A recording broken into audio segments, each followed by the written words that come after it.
കൊച്ചാപ്പ ഞാൻ കുറെ ദിവസമായി ചോദിക്കണം എന്ന് വിചാരിക്കുന്നു. എന്താണ് മോനെ? നമ്മൾ തമ്മിൽ എന്താ ബന്ധം? നമ്മൾ തമ്മിൽ രക്തബന്ധം. രക്തബന്ധം? നമ്മളെ ശരീരത്തിലൂടെ ഓടുന്ന സാധനല്ലേ? ചോരബന്ധം. അപ്പൊ ഞാൻ കൊച്ചാപ്പന്റെ ആരായിട്ട് വരും? ഇത് കൊച്ചാപ്പാന്റെ ഉപ്പാന്റെ എളാപ്പാന്റെ മൂത്താപ്പാന്റെ അമ്മോന്റെ അമ്മായിന്റെ അയൽവാസിന്റെ പെങ്ങളെ ആങ്ങളുടെ ഭാര്യന്റെ എളാപ്പാന്റെ മോന്റെ മോനായിട്ട് വരും. അപ്പൊ അടുത്ത ബന്ധല്ലേ? കൊച്ചാപ്പ എന്തിനാ രാത്രി അവിടെ വന്നിട്ട് വീട്ടിൽ നിന്ന് ഇങ്ങോട്ട് കാറ് കയറ്റി കൊണ്ടുവന്നത്? അനക്കൊരു പണി തരാന്. പണി തന്ന് തിരിച്ചു പണി ഞാൻ തരും. എന്റെ അയൽവാസി പഴയ കൊട്ടേഷനാ. മോനെ അനക്കറിയോ, നമ്മളെ കുടുംബത്തിലുള്ള ഒട്ടുമിക്ക ആൾക്കാരും ഞാൻ പലവിധ ജോലിയിലും കയറ്റിയിരിക്കണ്. കൊച്ചാപ്പ ആദ്യം ആരാ കയറ്റിയത്? കൊച്ചാപ്പ ആദ്യം മന്ത്രിയായ ഉടനെ തന്നെ കൊച്ചാപ്പാന്റെ പെണ്ണുങ്ങൾ ഫാത്തിമ കുട്ടിനെ കയറ്റി പ്രിൻസിപ്പാളായിട്ട്. പിന്നെ കൊച്ചാപ്പാന്റെ ചങ്ങായിന്റെ ഭാര്യ ഓള് തിരുവനന്തപുരം കണ്ടിട്ടില്ലെങ്കിലും ഓളെ തിരുവനന്തപുരത്ത് കൊണ്ടുപോയി കയറ്റി തോട്ടക്കാരിയായിട്ട്.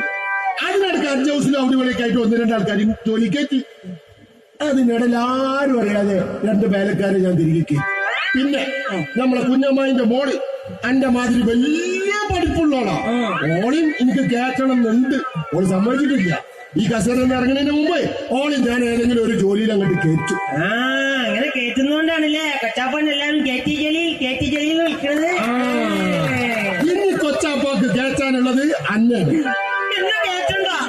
ബേജാറാവണ്ട, അന്ന ഡെപ്യൂട്ടേഷനിലാണ് കൊച്ചാപ്പ കയറ്റുന്നത്. ഉയർന്ന ശമ്പളല്ലേ ഡെപ്യൂട്ടേഷനിൽ കയറ്റിയാല്? മനസ്സിലായില്ല എനിക്ക്? എനിക്കതിനുള്ള വിവരമൊന്നുമില്ലല്ലോ. എനക്കിപ്പോള്ള വിവരം തന്നെ അധികല്ലേ. അതൊക്കെ കൊച്ചാപ്പ നോക്കിക്കോളാം. നീ പ്രത്യേകിച്ച് പണിയൊന്നും എടുക്കണ്ട. അവിടെ വരുന്ന ഫയലൊക്കെ വെറുതെ മറിച്ചു നോക്കിയിട്ട് വേണ്ടോടത്തും വേണ്ടാടത്തും ഒക്കെ ഒപ്പിട്ടിട്ട് അങ്ങോട്ട് കൊടുത്താൽ മതി. ബാക്കിയുള്ള പണിയൊക്കെ അവിടെയുള്ള മറ്റു ശമ്പളം വാങ്ങുന്നവരെടുത്തു. അന്ന് എന്റെ കുട്ടി ഒരു കാര്യം ചെയ്യും. നാളെ തന്നെ കോഴിക്കോട് ഓഫീസിൽ ഇന്റർവ്യൂവിന് വെക്കോ. അല്ലെങ്കിൽ വേണ്ട, ഇന്റർവ്യൂവിന് പോണ്ട. ഒരാഴ്ച കഴിഞ്ഞിട്ട് ജോലി കയറാൻ അങ്ങോട്ട് റെഡി ആയിക്കോ. എന്നാ പോയിക്കോ. എനിക്കൊരു ബിരിയാണിക്ക് പൈസ തരുമോ? എന്ത് ബിരിയാണിയാ മോനെ വേണ്ടത്? ആട് ബിരിയാണി. ആട് ബിരിയാണി തിന്നണ്ട. ആട് കൊഴുപ്പല്ലേ? അതെല്ലാരും പറഞ്ഞിട്ടല്ലോ കൊച്ചാപ്പ, ആടിനിപ്പോ കുറച്ച് കൊഴുപ്പ് കൂടുതലാണ്.